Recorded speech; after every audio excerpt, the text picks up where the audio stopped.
નમસ્કાર મિત્રો આજની વિડીયોમાં વાત થશે દેશ અને દુનિયાના સુપરફાસ્ટ સમાચારની। સૌપ્રથમ વાત કરીએ તો સુરતથી દુઃખના સમાચાર સામે આવ્યા છે।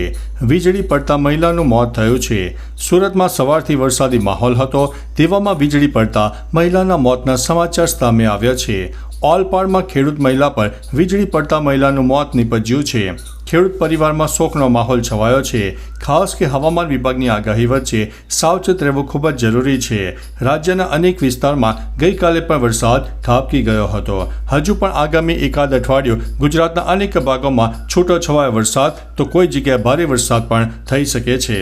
મિત્રો, અન્ય મહત્વના સમાચારની વાત કરીએ તો જૂનાગઢમાં વરસાદ આવ્યો। જૂનાગઢના વાતાવરણમાં પલટો આવતા કાળા દિબાંગ વાદળો છવાઈ ગયા। ભવનાથ અને ગિરનાર તળેટીમાં વીજળીના કડાકા બડાકા સાથે ધોધમાર વરસાદ વરસ્યો। જૂનાગઢમાં વરસાદી માહોલ છવાયો। ભારે પવન સાથે ધૂળની ડમરીઓ પણ ઉડતી જોવા મળી। જૂનાગઢ વાસીઓ કેવા છે વરસાદી માહોલ, ચોક્કસથી કમેન્ટમાં જણાવજો। મિત્રો, અન્ય મહત્વના સમાચારની વાત કરીએ તો કેરીના રસમાં વંદો નીકળ્યો। રાજ્યમાં ગ્રાહકોએ ખરીદેલી ચીજવસ્તુઓમાં જીવાત નીકળતા કડવા અનુભવો થવાની પ્રણાલી હજુ પણ યથાવત જોવા મળી છે। તેવામાં જામનગરમાં લાલ બંગલા સર્કલ નજીક આવેલ ન્યૂ ચેતના રેસ્ટોરન્ટમાંથી ભોજન જમતા ગ્રાહકને રસની કટોરીમાંથી વંદળ નીકળ્યો હોવાનો મામલો સામે આવ્યો છે। રેસ્ટોરન્ટના માલિકે ઉડાવ જવાબ આપ્યો હતો। આ મામલે સામે આવ્યા બાદ ફૂડ વિભાગે તપાસ હાથ ધરી છે। મિત્રો, અન્ય મહત્વના સમાચારની વાત કરીએ તો અક્ષય કુમારે પરેશ રાવલને મોકલી છે લીગલ નોટિસ। ચાહકો તેના ત્રીજા ભાગ હેરાફેરી 3ની આતુરતાથી રાહ જોઈ રહ્યા છે। આ વચ્ચે અક્ષયે પરેશ રાવલ પર અનપ્રોફેશનલ હોવાનો આરોપ લગાવ્યો છે। અહેવાલ મુજબ અભિનેતાએ ફિલ્મ માટે કરાર પણ કર્યો હતો અને હેરાફેરી 3નું શૂટિંગ પણ શરૂ કરી દીધું હતું, પરંતુ તેમણે ફિલ્મ અધવચ્ચે છોડી દીધી હોવાને કારણે પ્રોડક્શન હાઉસને કરોડો રૂપિયાનું નુકસાન થયું છે। આ કારણે અક્ષય કુમારે રાવલને કાનૂની નોટિસ પણ ફટકારી છે। મિત્રો, અન્ય મહત્વના સમાચારની વાત કરીએ તો આ વર્ષે ચોમાસું અતિ ભારે રહે તેવી સંભાવના છે। ગુજરાતમાં ભર ઉનાળે વરસાદ બાદ વાવાઝોડા સાથે અતિ ભારે વરસાદની સંભાવના વ્યક્ત કરવામાં આવી છે। દિવ્ય દર્શન પુરોહિતનું ચોમાસાને લઈને મોટું નિવેદન સામે આવ્યું છે। તેમણે કહ્યું હતું કે 15થી 21 જૂન આસપાસ ગુજરાતમાં ચોમાસું શરૂ થશે। દિવાળી સુધીમાં ચોમાસું ગુજરાતમાં રહેશે। આ વર્ષનું ચોમાસું ગુજરાત માટે ભારે છે, કારણ કે તે પૂરની પરિસ્થિતિ સર્જી શકે છે। મિત્રો, અન્ય મહત્વના સમાચારની વાત કરીએ તો મદ્રેસાના અભ્યાસક્રમમાં ઓપરેશન સિંદૂરનો સમાવેશ। નવા અભ્યાસક્રમમાં ઓપરેશન સિંદૂર પર આખો પ્રકરણ ઉમેરવામાં આવશે, જેમાં ભારતીય સેનાની બહાદુરી અને દેશ પ્રત્યેના સમર્પણની પ્રેરણાદાયી વાર્તા હશે।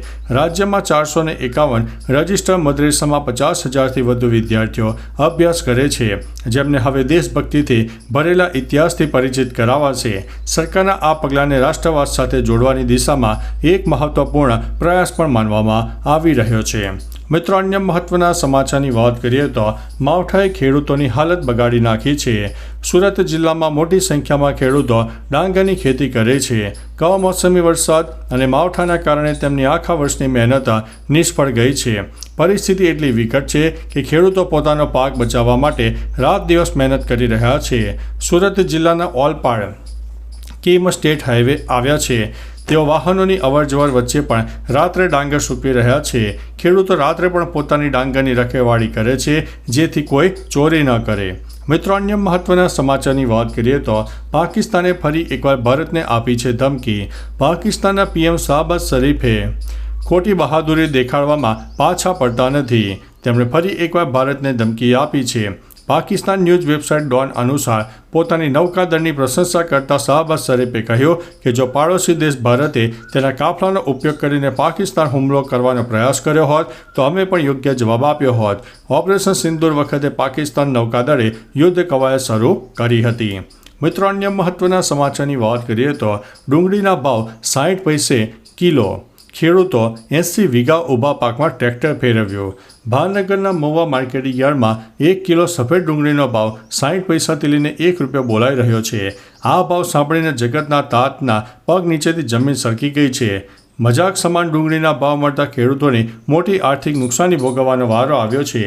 ખેડૂતે પોતાની 80 વીઘા જમીન પર ડુંગળીના પાકમાં ટ્રેક્ટર ફેરવી દીધું હતું. મિત્રો, અન્ય મહત્વના સમાચારની વાત કરીએ તો કમોસમી વરસાદ બાદ ગામડાઓમાં વીજળી ગુલ થઈ ગઈ છે. 5 મે 2025ની સાંજથી 6 મે 2025ની સવારના સમયગાળામાં ભારે હવામાનને કારણે વિવિધ જિલ્લાના 7,327 ગામોનો વીજ પુરવઠો ખોરવાઈ ગયો હતો. જોકે પ્રથમ 24 કલાકમાં 88%થી વધુ ગામોમાં અને બાકીના ગામોમાં 48 કલાકમાં વીજળી પુનઃસ્થાપિત કરવામાં આવી. આમ 48 કલાકમાં જ ગામોમાં વીજળી પરત આવી ગઈ હતી.